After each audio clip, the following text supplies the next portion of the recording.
تو استخارہ کا طریقہ کیا ہے؟ 2 رکعت نماز فرض سے ہٹ کر پڑھیے، اس کے بعد دعا استخارہ پڑھیے۔ دعا استخارہ جو ہے یاد کر لیجئے کہاں ملنا ہے، کہاں ملیں گی، تو سب سے بہترین جو ہے آپ کو دعا استخارہ حصن المسلم نامی کتاب ہے، وہاں ملیں گی۔ اور دعا استخارہ صرف ایک دعا ہے، دعا استخارہ صرف ایک دعا ہے، اس سے ہٹ کر وہ دعا نہیں ہے۔ کیوں نہیں ہے؟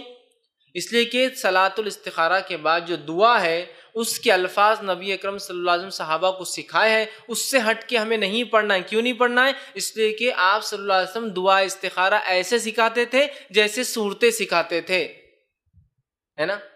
اب کوئی منمانا ایجاد کر لے استخارہ کی، یہ دعا پڑھ لو تو فلاں گا، وہ دعا بالکل نہیں چلیں گا۔ دعا استخارہ ایک مخصوص دعا ہے، لہٰذا آپ وہی دعا کیجئے دعا استخارہ کی، آپ وہی دعا کیجئے۔ انشاءاللہ جو لوگ نیٹ پر اس کو دیکھیں گے وہاں دعا بھی ڈسپلے میں آ جائیں گی تو وہ وہاں سے دیکھ سکتے ہیں، ٹھیک۔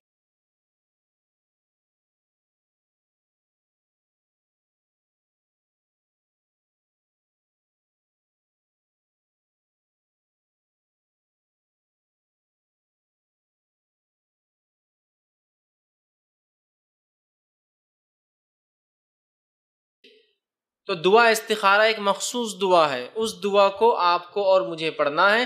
2 رکعت نفل جس کو صلاۃ الاستخارہ کہہ لیجئے، وہ نماز جو استخارہ کے لیے انسان کرتا ہے، 2 رکعت پڑھنا ہے اور اپنی دعا اور حاجت اسی دعا کے اندر رکھنا ہے۔ اس دعا کے اندر عربی متن میں ایک بریکٹ آئیں گا اور وہاں آپ کو اپنا مسئلہ رکھنا ہے اور پھر آگے کا پڑھنا ہے۔ آدھی دعا ہوں گی، پھر ایک بریکٹ میں اپنا مسئلہ جو بھی ہے، اگر آپ کو عربی نہیں آتی تو اپنی زبان میں اس مسئلے کو رکھیے اور باقی دعا کو آپ مکمل کریں۔ پھر سمجھ رہے ہیں بات کو؟ وہ بریکٹ آئیں گا، آپ کو عربی ملیں گا، اس بریکٹ میں آپ کا مسئلہ رکھیے، بول کے اردو میں ہوں گا، ٹھیک ہے۔ جو ایشو پہ آپ وہ کر رہے ہیں استخارہ ہمارا کہ اللہ میرے نکاح کے تعلق سے میں سوچ رہا ہوں اس لڑکی سے کروں یا نہ کروں، پھر باقی کی دعا آگے کرنی۔ اے اللہ تجارت کے بارے میں سوچ رہا ہوں، تجارت میں اس کو پارٹنر بناؤں نہ بناؤں، آگے آپ کی دعا ہے۔ سمجھ رہے آپ عربی میں؟ تو عربی میں ہے، اس کو پڑھنا ہے، بیچ میں ایک بریکٹ آئیں گا، اپنا مسئلہ رکھیے اور آگے اس دعا کو کنٹینیو کریں آپ اور ختم کریں، ٹھیک ہے۔ تو ہمیں چاہیے کہ اس دعا کو یاد رکھ لیں اور وہ مخصوص دعا ہے، انہی الفاظ سے اس دعا کو پڑھنا ہے، دوسری دعائیں ہم کو اس تعلق سے ایجاد نہیں کرنا ہے۔ اب اگر دعا استخارہ یاد نہ ہو تو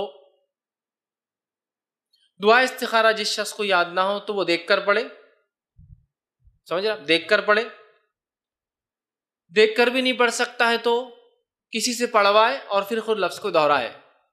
ایک آدمی ہے اس کو پڑھنا بالکل نہیں آتا عربی، وہ کسی سے پڑھوائے کہ کوئی اسے پڑھ کر سنا اور اس کو ریپیٹ کرے۔ کبھی ہوتا ہے لوگوں کو بہت مشکل سے صورتیں یاد ہوتی ہے، حالات، زمین، زمانہ، زبان، بہت سارے مشکلیں ہوتی ہیں، اللہ رحم کرے۔ تو بہرحال خود نہیں پڑھ سکتا ہے، دیکھ کر پڑھے، دیکھ کر نہیں پڑھ سکتا کسی سے پڑھوائے، لیکن کوشش کرے کہ عربی کو انسان ضرور سیکھے۔ لیکن کبھی ہوتا ہے قرآن تو عربی میں آ جاتا ہے پڑھنا، لیکن دعائیں مشکل ہوتی ہے اس لیے کہ وہ ویسی عربی نہیں لکھی ہوتی جیسا کہ قرآنی آیتیں ہوتی، زیر زبر ہر چیز ہوتی ہے اس میں مختلف، بہت سی بار خالی دعا لکھی مشکل ہوتا ہے، تو کسی سے پڑھوا لے، ٹھیک ہے۔ اگر یاد نہ ہو تو یہ طریقہ اس کا ہے، دیکھ کر پڑھ لے، دیکھ کر بھی نہیں پڑھ سکتا تو کسی سے یاد مطلب پڑھے وہ آدمی اور آپ اس کے پیچھے دہرا لے۔